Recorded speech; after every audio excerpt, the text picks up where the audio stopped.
just over 100 years ago, a peculiar institution existed in our country. It was called slavery, a vicious system under which 1 out of every 5 Americans in the South was owned by another human being.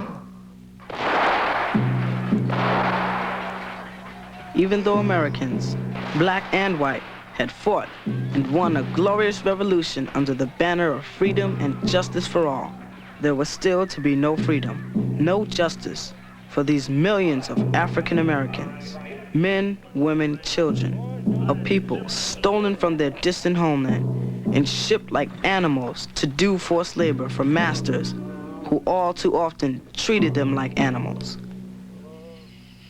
It was on a Maryland plantation around 1818 that Frederick Douglass was born a slave. A, B. When he was 8 years old, he was sent to work for a well-to-do family in Baltimore. Very good, Fred. Go on. For a brief period, young Frederick Douglass had an unusually kind mistress. She decided to teach the boy to read. K.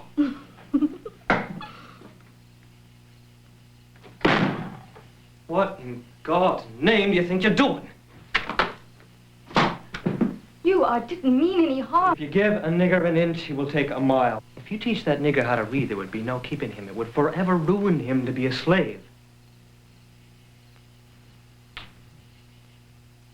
We carried you here to take care of Thomas. To learn a trade when you're bigger. Ain't no need for you to be reading, boy. No need at all.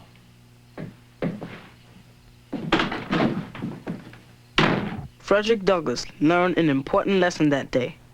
Knowledge is a key to freedom. He taught himself to read, often without anyone even realizing what he was doing. But as he grew older, there would be other lessons to learn. Knowledge by itself was not enough protection against the brutality of the slave system. Yeah.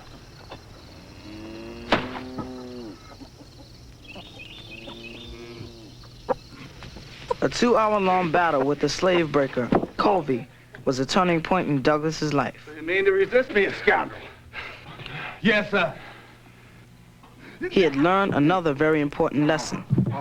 Covey, the feared slave breaker, never whipped Frederick Douglass again.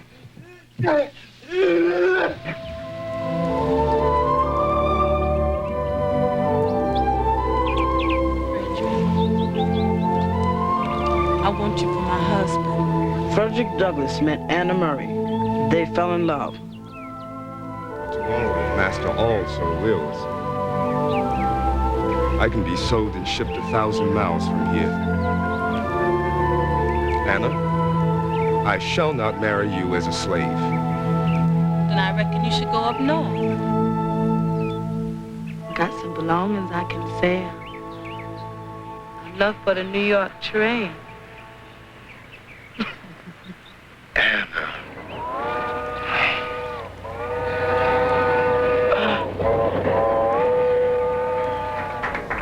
Douglass's escape from slavery was successful, and Anna soon followed him to Massachusetts.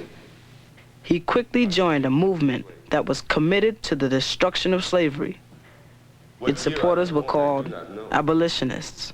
I resolved then that whatever power I had should be devoted to the freeing of my race. My friends, have we been listening to a thing, a piece of property, or to a man? Will you allow this man to be carried back into slavery? He found himself in the company of brave men and women, black and white, under the leadership of William Lloyd Garrison. I don't believe you've met Mr. Garrison. I'm honored, sir. I was deeply moved by your address. You have a great gift, Mr. Douglass. Thank you, Mr. Garrison. You say you never had any formal schooling? No, sir. Not even after you escaped? No, sir. I've been teaching myself ever since I was a youngster. Amazing. Impressive. Really is. Mr. Douglass, Mr. Collins and Mr. Raymond and I were just discussing your becoming an agent for the society. Traveling as a lecturer, if you will. Mr. Garrison, I've hardly the ability to speak Oh, on... nonsense. You speak with full conviction and authority. No, Senator Calvin. No slavery can offer. No human contract nor agreement can save the accursed system of human bondage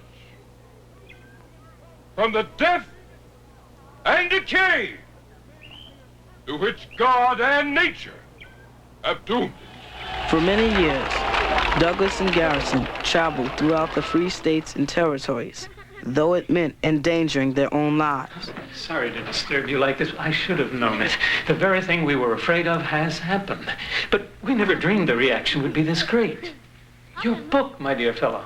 You've named your masters. You've marked yourself for the fugitive catchers, my dear man. Douglass wrote his autobiography, revealing names and places, although this meant a greater risk to his life and freedom. The book was an instant success, not only in America, but in Europe as well. You've talked of taking our message to Great Britain. Yes, yes. This seems a propitious time for such a journey. Giving time for this trouble to blow over. Frederick, Mr. Garrison may be right. Slavery is the common enemy of all mankind. Douglass fled to England. One of those For 2 years, he traveled and lectured throughout Great Britain and Ireland. Wherever he went, he was welcomed with open arms. to expose it to the light of heaven, aye, to the heat of the sun, that it may burn and wither out of existence. That is my reason for coming to this country.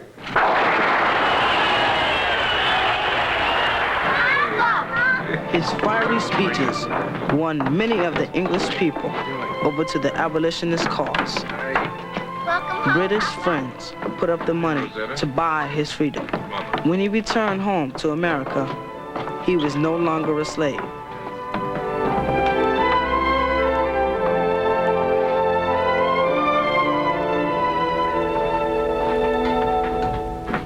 I like this. With the help of English supporters, Douglass started an anti-slavery newspaper in Rochester, New York. He called it the North Star. Rosetta, please out the door, please. Yes, Papa. The paper was named after the same star that guided thousands of slaves on their dangerous journey from the South in search of freedom. Papa, it's Mrs. Tubman. Harriet! Some, like Harriet Tubman, risked their lives many times returning south to lead hundreds of people off the plantations. Ooh, a warm stove is sure a welcome sight. The Douglass home and printing shop often served as a welcome station stop on the Underground Railroad. I'm so honored, Mrs. Tubman. I've heard so much about you. Even in England, your work is known. I'm just an old lady that loves doing a lot of walking in the great outdoors. And she's fond of bloodhounds, too. One of Douglass's closest comrades in the struggle against slavery was a man named John Brown, a man who would lead the historic and daring raid on Harper's Ferry, West Virginia. Seize the town? Yes. First, we'll capture the army arsenal. Then we'll hold the leading citizens hostage until the slaves are freed. John, you know I have supported and will continue to support you in all of your other efforts. But my dear friend, this scheme is doomed to failure. This is the wrong place. This is suicide, John. Whether we live or die, this deed must be done. Shields, for the love of God. Mr. Douglass, I believe I'll go with the old man.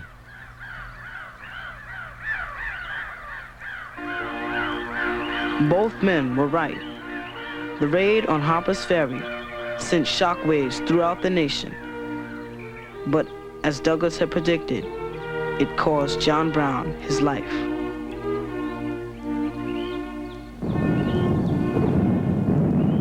The Civil War came. The peculiar institution of slavery had split our country apart, North against South, brother against brother, dividing families in one of the bloodiest conflicts in mankind's history. Douglass recruited black soldiers, worked tirelessly for the Union cause, and vigorously supported President Abraham Lincoln, though he was not always in agreement with the president's policies. Mr. President, the Negro soldier is willing to fight and die in this great war. But he must receive some sign from this administration that he simply isn't exchanging one form of oppression for another. Mr. Douglass.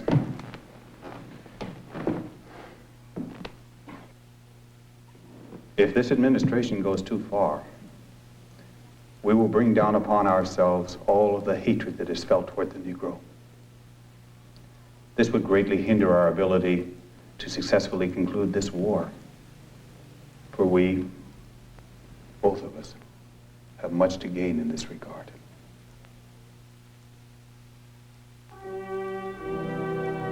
Eventually, the Union was preserved, and most importantly, the chains of slavery were at long last cut from the arms and legs of millions of African Americans.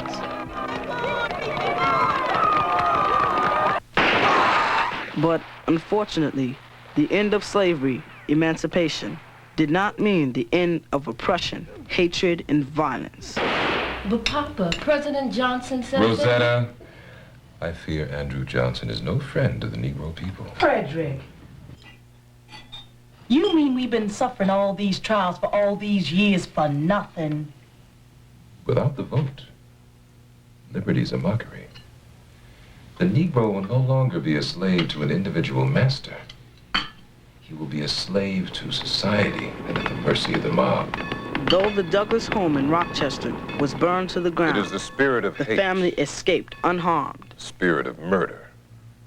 Spirit that would burn a family in their beds. But one thing I know, and that is, there is no middle ground for us. We must either have all the rights of American citizens, or we must be exterminated. For we shall never again be slaves.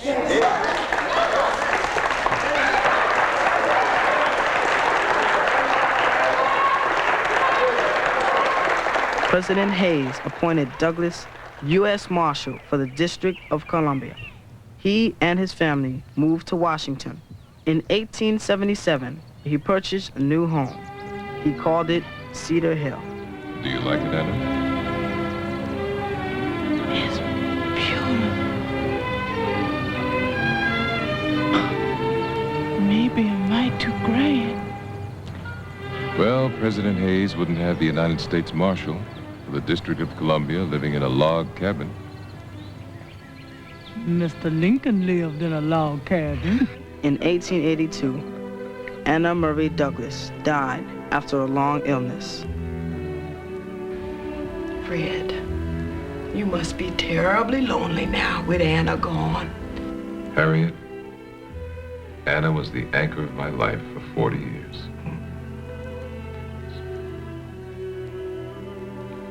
But I have Rosetta, Charles, Louis, Fred, and I have my work. I hope this is hot enough for you. Thank you, Rosetta.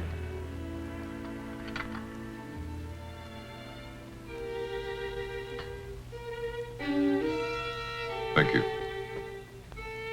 Miss Pitts, Yes, Mr. Douglass. I understand you enjoy bars, that's so? Very much, Mr. Douglass. Perhaps you wouldn't mind accompanying me to the concert tonight. Sometime later, Douglass decided to I'd be remarry. happy to. His bride was Helen Pitts. Now I have to get back to my correspondence. The interracial nature of the marriage caused national debate. This controversy reached into Douglass's own family. Papa, I speak for the entire family. How could you do such a terrible thing? Rosetta, is it so terrible for an old man to seek comfort of a loving wife? We all have the right to follow the convictions of our hearts. If I were not to marry Helen simply because she happens to be white, go to my grave a self-accused and self-convicted moral coward. Even in old age, Douglass retained his deep commitment to freedom's cause. He remained a passionate spokesman for human rights for all people. Mr. Douglass, how would you sum up your involvement in the women's cause? When I ran away from slavery, it was for myself. When I advocated emancipation, it was for my people. But when I stood up for the rights of women, self was out of the question. And I found a little nobility in the act. Oh. Well said.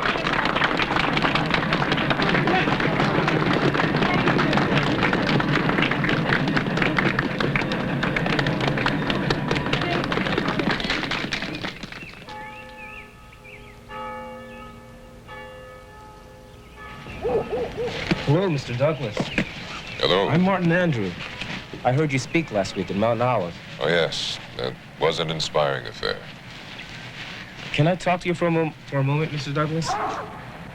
Well, Martin... Sir, you lived in the old days when our people were slaves. And in the new times, both. But it seems like all those rights that we're supposed to have won are being taken away from us. What advice would you have for a young fellow like me who wants all people to live in liberty and justice? Agitate, Martin.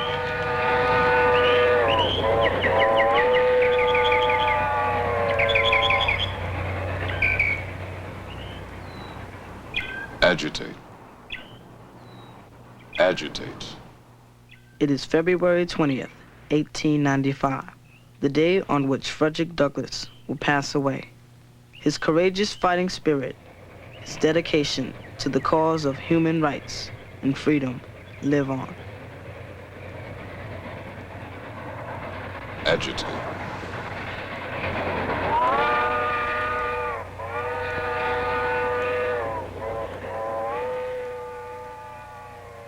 If there is no struggle, there is no progress. The struggle may be a moral one, or it may be a physical one, and it may be both moral and physical, but it must be a struggle. Power concedes nothing without a demand. I had little hope. It never did. Freedom of the slave never will. The limits of tyrants are prescribed by the endurance of those whom they oppress. Why did you invite me here to speak on this occasion? To mock me? What to the American slave is your 4th of July? They have neither ears nor hearts for the appeals of justice and humanity. Slavery is the common enemy of all mankind. One of those monsters of darkness to whom the light of truth is death. Let us never forget that justice to the Negro is safety to the nation.